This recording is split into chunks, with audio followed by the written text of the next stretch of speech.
আসসালামু আলাইকুম। আপনারা দেখতে পাচ্ছেন ফিফি আইল্যান্ডে নামার পরে এখানে অনেকেই প্লে কার্ড নিয়ে দাঁড়িয়ে আছে। তারা বিভিন্ন হোটেল বুকিং করার জন্য আপনাকে রিকোয়েস্ট করবে। চেষ্টা করবেন এড়িয়ে যাওয়ার জন্য। ভিতরে গিয়ে নিজে হোটেল দেখে বুকিং করার জন্য দেখবেন। আর আগের থেকে বুকিং করা থাকলে তো অবশ্যই তারা এখান থেকে রিসিভ করে নিয়ে যাবে। যদিও এখানে কোনো গাড়ির ব্যবস্থা নেই, পায়ে হেঁটেই চলতে হবে। তো আমরা আজকে যাব ফিফি আইল্যান্ডের ভিউ পয়েন্টে। তো ভিউ পয়েন্ট 1 এবং ভিউ পয়েন্ট 2, ভিউ পয়েন্ট 3ও আছে। তো ভিউ পয়েন্ট 3তে আমার যাওয়া হয়নি। তো ভিউ পয়েন্ট 1-এ ওঠার পরে এখানে আপনি অনেক ধরনের ফ্রুটসের প্রতিকৃতি বানিয়ে রাখছে দেখবেন। বিভিন্ন ফুল অথবা ফ্রুটস প্রতিকৃতি বানানো আছে। এখানে কিছুক্ষণ সময় পার করার পরে এরপরে হচ্ছে ভিউ পয়েন্ট 2। তো ভিউ পয়েন্ট 2 এরকম একটা রাস্তা দেখতে পাবেন। তো এই রাস্তা ধরেই আমরা হেঁটে যেতে হবে, প্রায় 10-15 মিনিট হাঁটতে হবে। আরও বেশি সময়ও লাগতে পারে, আপনার হাঁটার উপর নির্ভর। তো 10-15 মিনিট এভাবে হাঁটার পরে অবশ্য হাঁটতে আপনার বিরক্ত লাগবে না। আমার অবশ্যই বিরক্ত লাগেনি, তবে কষ্ট হয়েছিল। সে কষ্টটা হচ্ছে আপনি, এটা কিন্তু কম উঁচা না, অনেক উঁচু, যার কারণে একটু কষ্ট হয়। তো হেঁটে হেঁটে আমরা উপরে ওঠার পরে এখানে দেখতে পাচ্ছেন চারিদিকে গার্ডেন, যেটাকে আমরা কাঠগোলাপ বলে থাকি। পুরা ভিউ পয়েন্টের যে পাহাড়টা আছে, পুরা হিল, এই পুরা হিলের মধ্যেই এইভাবে গার্ডেনিং করা আছে। এবং আপনার ভিডিওতে দেখতে পাবেন বিভিন্ন জায়গায় ময়লার ঝুড়ি দেওয়া আছে। এখানে একটা ময়লা কেউ রাস্তায় ফেলে না, যে আমরা এখানে একটা রাস্তা আছে, আশেপাশে ময়লাটা ফেলে দিব।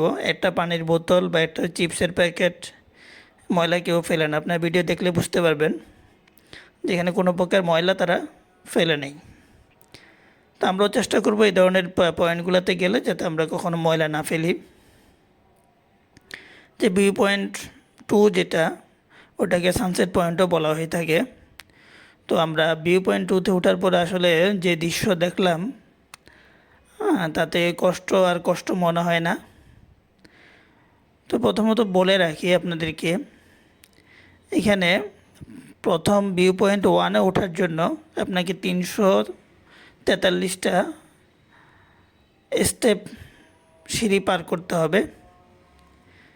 343 স্টেপ আপনাকে দিতে হবে। দিয়ে সম্পূর্ণ খাড়া সিঁড়ি, এটা যা নর্মাল সিঁড়ি না, সম্পূর্ণ খাড়া সিঁড়ি, যার জন্য একটু কষ্ট হবে। উঠে রেস্ট নিয়ে নিয়ে উঠবেন। ওঠার পরে এখানে আপনার 30 বাত, থাইল্যান্ডে 30 বাত আপনার থেকে ফি দিতে হবে এখানে ভিউ পয়েন্ট দেখার জন্য, ওঠার জন্য। তো ভিউ পয়েন্ট ওঠার পরে আপনি ওইখানে কোনো প্রকার ড্রিঙ্কস পান করতে পারবেন না। ড্রিঙ্কস বলতে হার্ড ড্রিঙ্কস, বিয়ার অ্যালাউ করে, তবে ওইখান থেকে কিনে নিতে হবে, সঙ্গে করে নিয়ে যেতে পারবেন না। মানে এটা একটা রহস্যজনক বিষয় যে পুরো থাইল্যান্ডের মধ্যে এই ধরনের কোনো রেস্ট্রিকশন নেই। শুধুমাত্র আমি এই জায়গাটাতেই দেখলাম যে এই ধরনের একটা রেস্ট্রিকশন দেওয়া আছে, যেখানে কোনো প্রকার ড্রিঙ্কস করা যাবে না। যদি করতে হয় তাহলে ওনাদের রেস্টুরেন্ট আছে, সেখান থেকে অনলি বিয়ারটা করা যাবে। তো যাই হোক, মানে একটা প্লেস পেলাম। আরেকটা বিষয় হচ্ছে আপনার এখানের মধ্যে, এই দ্বীপের মধ্যে প্রায় 80% মুসলিম।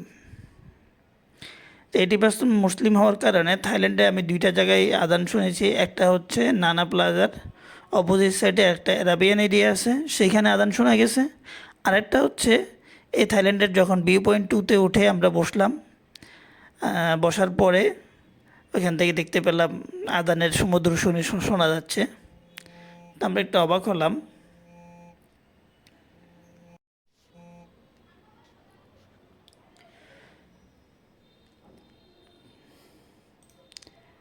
তারপর একটা বিষয় হচ্ছে এখানে আপনার ভিউ পয়েন্ট 2 যেটা, সেখানে রেস্টুরেন্ট আছে এবং ট্যারেস আছে। সেখানে আপনারা যদি বেশি টায়ার্ড হয়ে যান তাহলে এখানে বসে কিছুক্ষণ রেস্ট নিতে পারেন এবং বার্গার পাবেন। এরপরে হচ্ছে এখানের মধ্যে একটা প্লেস আছে, যে প্লেসটাতে আসলে বসলে আর আপনার উঠতে মন চাইবে না, এবং এখান থেকে সানসেট খুব সুন্দর দেখা যায়।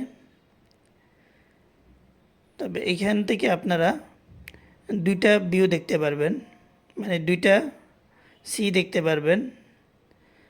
একটা হচ্ছে তনসাই আর লেফট সাইডে হচ্ছে লো ডালুম। লো ডালুম, আসলে এগুলো উচ্চারণ করাও মানে এদের মতো তার হবে না। তো একটা হচ্ছে তনসাই, এখান থেকে আপনারা দুইটা বে দেখতে পারবেন। একটা হচ্ছে তনসাই মানে লেফট সাইড হচ্ছে তনসাই আর রাইট সাইড হচ্ছে লো ডালুম। এখান থেকে আপনারা উপর থেকে দেখবেন যে দুই সাইডে দুইটা, মাঝখানে একটা ব্যারিকেড মানে মাঝখানে দ্বীপটার অংশ দেখা যাচ্ছে এবং দুই সাইডে দুইটা হচ্ছে সাগর আছে। দুই সাইডে দুইটা সাগরের মধ্যে একটা সাইডকে বলা হচ্ছে তনসাই আর একটাকে বলা হচ্ছে লো ডালুম। তো একটা এই যে রাস্তাটা দেখতে পাচ্ছেন, এই রাস্তা ধরে আমরা নেমে যাব। এই রাস্তা ধরে আমরা এবার নিচের দিকে নেমে যাব। অনেকক্ষণ ছিলাম, প্রায় ঘন্টাখানেকের উপরে।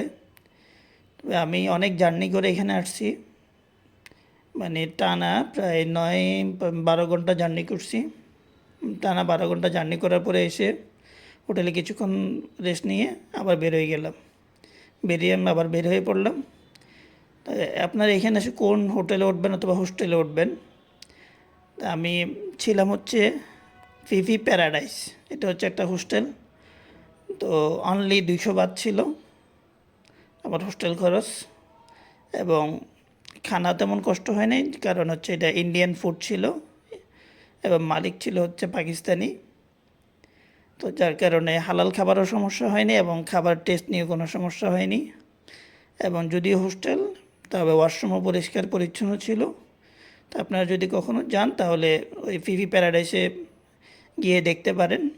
আমি সাজেস্ট করব, যদি আপনি লো বাজেটের কোনো হোস্টেল খুঁজে থাকেন একটু ভালো মানের, তাহলে ফিফি প্যারাডাইস যে হোস্টেলের কথা বললাম, আপনার এটা অ্যাগোডা অথবা booking.com যে কোনো ইয়েতেই পেয়ে যাবেন ফিফি প্যারাডাইস হোস্টেল। তো মালিক যেহেতু ভালো, তার জন্য বললাম, আমিও ছিলাম, আমি ভালো পেয়েছি, তাই আপনাদেরকে সাজেস্ট করলাম আপনারা যদি যান তাহলে ওইটাতে যেতে পারেন। এবং এইখানে ওঠার পরে আমি যেটা নিয়েছিলাম সেটা হচ্ছে 1 বোতল পানি নিয়েছি, আর কিছু নেইনি। পানি নিয়ে মোটামুটি পানি খেয়ে খেয়ে এখানে একটু টায়ার্ড ছিলাম, যেহেতু আপনাকে 343টা সিঁড়ি পার করে যেতে হবে। এই যে দেখতে পাচ্ছেন এই সিঁড়িগুলি একেবারেই খাড়া খাড়া। তো আমি নামার সময় ভিডিও করলাম, ওঠার সময় খুবই টায়ার্ড ছিলাম, যার জন্য সিঁড়িগুলি আপনাদেরকে দেখাতে পারিনি। এই যে এই সিঁড়িগুলি আপনার প্রায় 343টা বলা হয়ে থাকে, সো যেহেতু গনে দেখিনি সেগুলি বলতে পারছি না। তো এগুলি থেকে নেমে তারপরে আমরা আরেকটা পয়েন্টে গিয়েছিলাম, সেটা হচ্ছে ছোটো ছোটো অ্যাকুরিয়ামের যে মাছগুলি, ওই মাছগুলি আমরা সিতে দেখতে পাই।